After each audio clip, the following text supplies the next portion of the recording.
पंतप्रधान नरेंद्र मोदी यांच्या नेतृत्वाखालच्या केंद्रातल्या भाजप सरकारला आज 3 वर्ष पूर्ण होत आहेत। या अनुषंगाने चर्चा करण्यासाठी भाजप प्रवक्ते माधव भांडारी आणि ज्येष्ठ पत्रकार सुधीर जोगळेकर आज आपल्या स्टुडिओत आले आहेत। नमस्कार। 9:30च्या बातम्यांमध्ये आपलं स्वागत। भाजप सरकारने आज भाजप प्रणित सरकारने 3 वर्ष पूर्ण केली। पंतप्रधानांनी सुद्धा ट्विटरद्वारे म्हटले की या काळात म्हणजे जनतेचं जीवनमानच बदलले। काय सांगाल?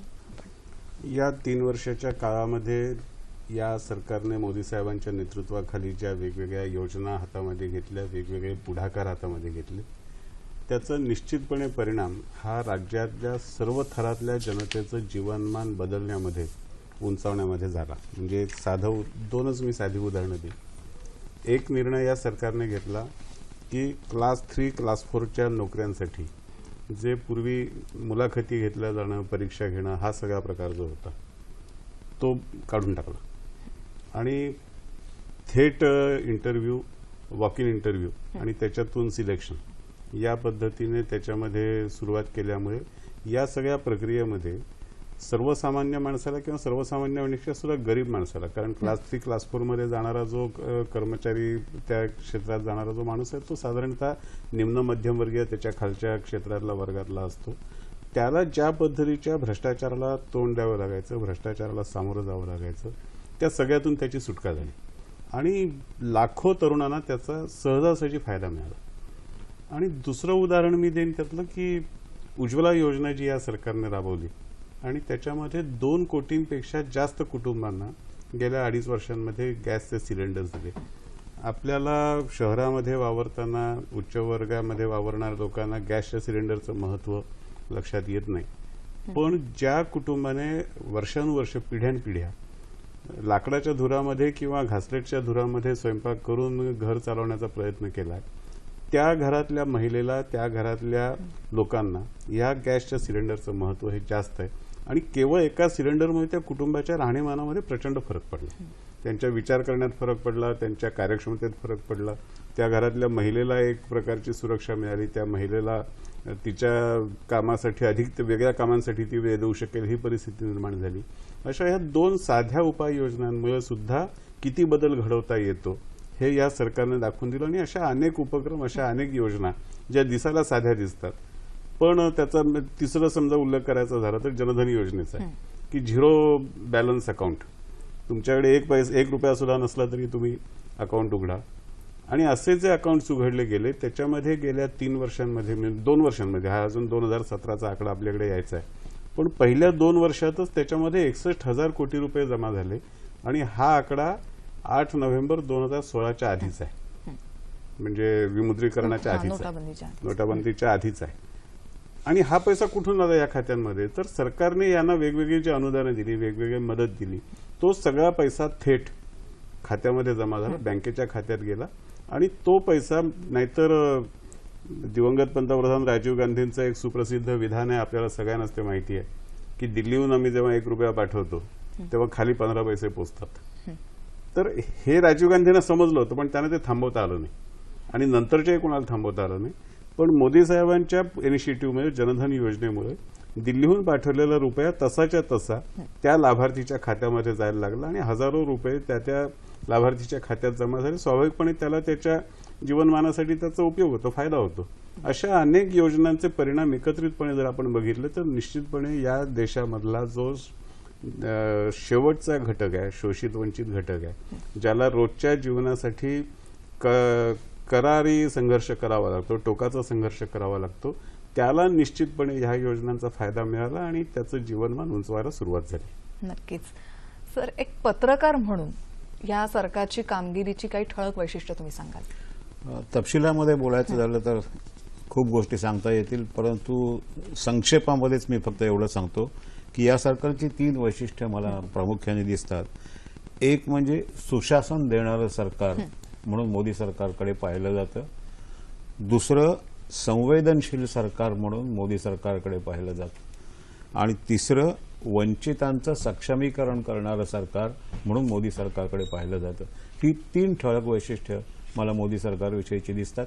अनेक उदाहरणं त्याची माधव भंडारींनी दिलीच आहेत, पुढच्या चर्चेच्या ओघामध्ये त्याविषयी मी आणखीन बोलेन। निश्चितच. आता तुम्ही ते जनधनच्या योजनेबद्दल बोललात, आणखी इव्हन डिजिटल इंडिया आहे, अर्थव्यवस्थेला चालना देण्यासाठी पण सरकारने अनेक उपाययोजना केल्या आणि त्याचे परिणाम पण आज आपण पाहतोच आहोत. त्याविषयी तुम्ही सविस्तरपणे सांगा. अर्थव्यवस्थेमध्ये खरं म्हणलं तर या 3 वर्षांमध्ये या सरकारने जी पावलं उचलली त्याच्यामुळे भारताच्या अर्थव्यवस्थेचा चेहरामोहरा बदलायला सुरुवात झाली. आणि त्यातलं सगळ्यात महत्त्वाचं आणि ऐतिहासिक पाऊल हे गेल्या 8 दिवसांमध्ये उचललं गेलं वस्तू आणि सेवा कर विधेयक, जीएसटी. या जीएसटी हा जो कर सुधारणा झाली 1947 नंतर आज 2017 मध्ये 70 वर्षानंतर पहिल्यांदा या देशामध्ये खऱ्या अर्थाने कर सुधारणा झाली. आणि एक देश एक कर, संपूर्ण देशाला एका पद्धतीने विचार करायला लावणं, संपूर्ण देशाला एका पद्धतीने व्यवहार करायला उद्युक्त करणं, अशा तऱ्हेचा पुढाकार हा या जीएसटी मधून झाला. आणि 20 वर्ष जीएसटी होण्यासाठी जे प्रयत्न वेगवेगळ्या पद्धतीने चालले होते पण झाले नाहीत, तो जीएसटी हा मोदी सरकारने आणला, लागू केला, त्याच्यामधले कर निर्धारण केलं, म्हणजे सगळी प्रक्रिया पूर्ण केली. आणि यामुळे या देशाच्या विकासाला अनेक पद्धतीने चालना मिळणार आहे. कारण यामुळे देशाच्या बाजार व्यवस्थेमध्ये सुसूत्रीकरण येणार आहे, यामुळे देशामध्ये येणाऱ्या परकीय गुंतवणुकीला चालना मिळणार आहे. याच सुधारणेमुळे जगातल्या वेगवेगळ्या बाजारपेठांचे जे आक्षेप भारताच्या अर्थव्यवस्थेबद्दल होते ते दूर होणार आहेत. आणि इतक्या पद्धतीने चालना मिळाल्यानंतर स्वाभाविकपणे त्याचा फायदा हा एक थोडासा दूरगामी दीर्घकालीन फायदा असा होणार की ह्याच्यातून रोजगार निर्मिती वाढणार आहे.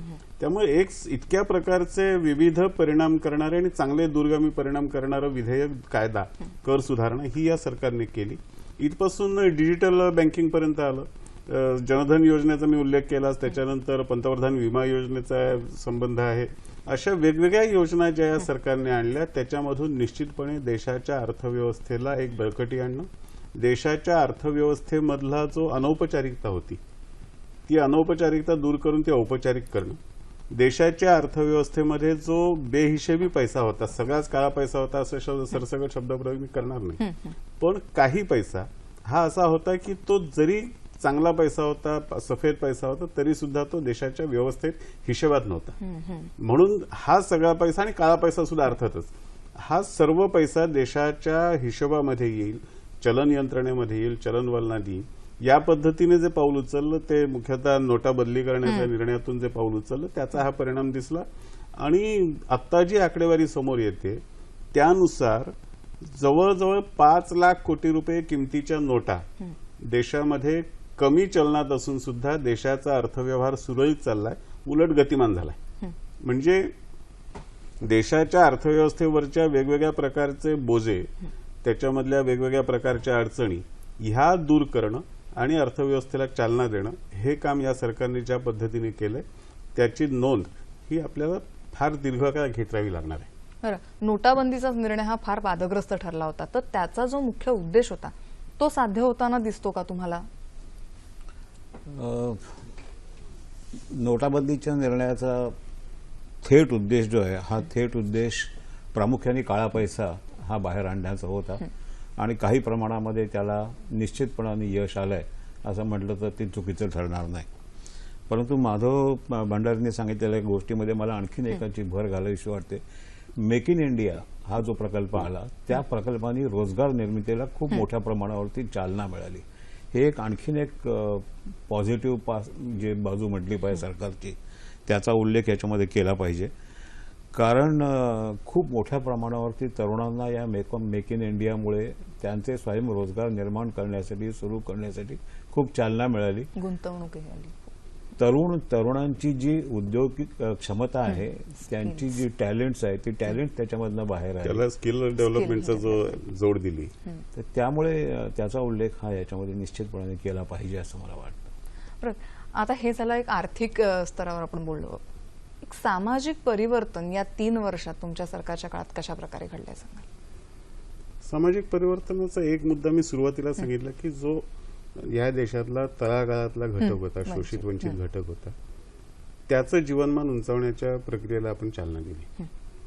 आणि दुसऱ्या बाजूनी दलित आणि आदिवासी त्याचबरोबर अल्पसंख्याक या वर्गांच्या वेगवेगळ्या योजनांमध्ये अधिकाधिक निधी दिला, म्हणजे एक साधं उदाहरण द्यायचं झालं तर महाराष्ट्रामध्ये, केवळ महाराष्ट्रापुरतं मी सांगतो, की एकलव्य ही जी निवासी शाळांची योजना आदिवासींसाठी आहे, त्या योजनेमध्ये गेल्या 2 वर्षात 511 कोटी रुपये हे सरकारने एकट्या महाराष्ट्राला दिले. किंवा मॅट्रिक नंतरच्या ज्या शिष्यवृत्त्या द्यायच्या आहेत त्याच्यामध्ये सुद्धा राज्य सरकारला, महाराष्ट्राला केंद्राकडून जवळजवळ 2209 कोटी रुपये हे या शिष्यवृत्त्यांसाठी, आदिवासींच्या शिष्यवृत्त्यांसाठी मिळाले. आदिवासींच्या मुलांना अत्यंत उच्च दर्जाच्या शाळांमध्ये शिकवण्याची व्यवस्था ही या सरकारने केली.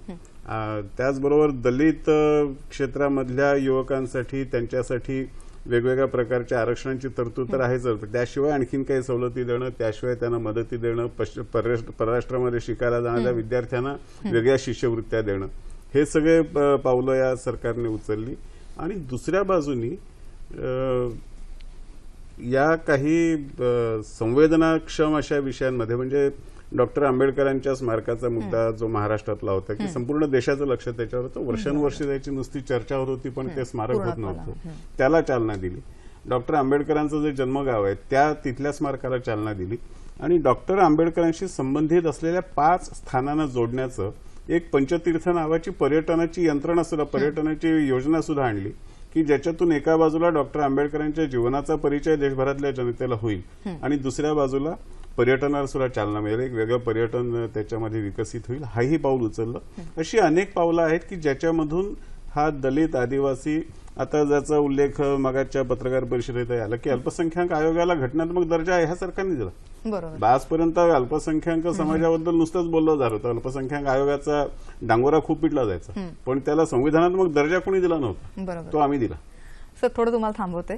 एवढ्या सगळ्या योजना आणि हे सगळं आहे, त्याचं यश आपण पाहतोय, पण काँग्रेसचं असं म्हणणं आहे की या सगळ्या आम्हीच सुरू केलेल्या आहेत आणि आता हे सरकार फक्त आपल्याकडे श्रेय घेत आहे त्याचं, त्याबद्दल तुम्ही काय सांगाल थोडक्यात? आता याच्याबद्दल काय सांगण्यासारखं, योजना भले त्यांनी केल्या असतील पण त्यांना त्या राबवता आल्या नाहीत ना.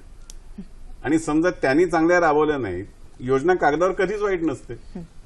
आणि दुसरं मी सांगतो याच्यासाठी की काँग्रेसने सुद्धा हा दावा करताना विचार केला पाहिजे. काँग्रेसने जे एक अत्यंत महत्वाचं विधेयक आणलं आणि तो आपला फ्लॅगशिप प्रोग्राम म्हणून सांगितला, अन्न सुरक्षा विधेयक, त्या अन्न सुरक्षा विधेयकाच्या प्रस्तावनेतलं पहिलं वाक्य असं आहे की या देशामध्ये सुरू असलेली अंत्योदय योजना, तिचा विस्तार करण्यासाठी अन्न सुरक्षा विधेयक आणतो. अंत्योदय योजना ही अटल बिहारी वाजपेयींची होती. त्यामुळे काँग्रेसने असा दावा करण्यात काही अर्थ नाही. समजा त्यांच्या योजना असतील, चांगल्या योजना होत्या, आम्ही त्या राबवतो, आम्ही चांगल्या रीतीने राबवतो. त्यांना राबवता आल्या नाहीत, त्यांना लोकांपर्यंत पोहोचवता आल्या नाहीत, आम्ही लोकांपर्यंत घेऊन जातो, अपयश त्यांचं आहे. सामाजिक परिवर्तनाच्या ह्याच्यामधले आणखीन 2-3 पैलू महत्वाचे आहेत. या सरकारने स्वच्छ भारत ही जी योजना आणली आणि पहिल्यांदा पंतप्रधान झाडू घेऊन रस्त्यावरती उतरले, आणखीन त्यांनी देशभरामधल्या सर्वच्या सर्व नागरिकांना आपलं गाव, आपलं घर, आपला रस्ता, आपलं गाव हे सगळं स्वच्छ व्हावं याच्याकरता घरातनं बाहेर पडावं याच्याकरता प्रेरणा दिली. हे आजपर्यंत कधी झालेलं नव्हतं.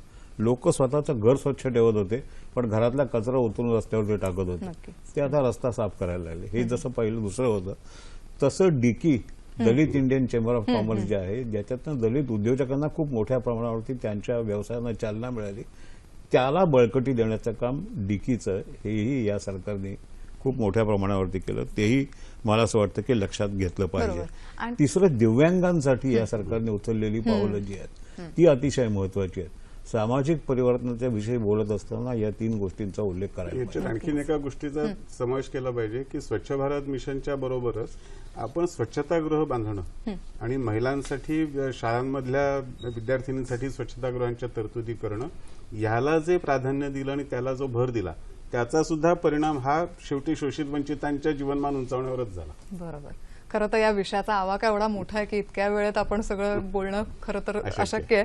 पण आज तरी आपण आज या भाजपा प्रणित सरकारला 3 वर्ष पूर्ण झाल्यानिमित्त इथे आलात आणि या चर्चेत सहभागी झालात, त्याबद्दल खूप खूप आभारी आहे. धन्यवाद.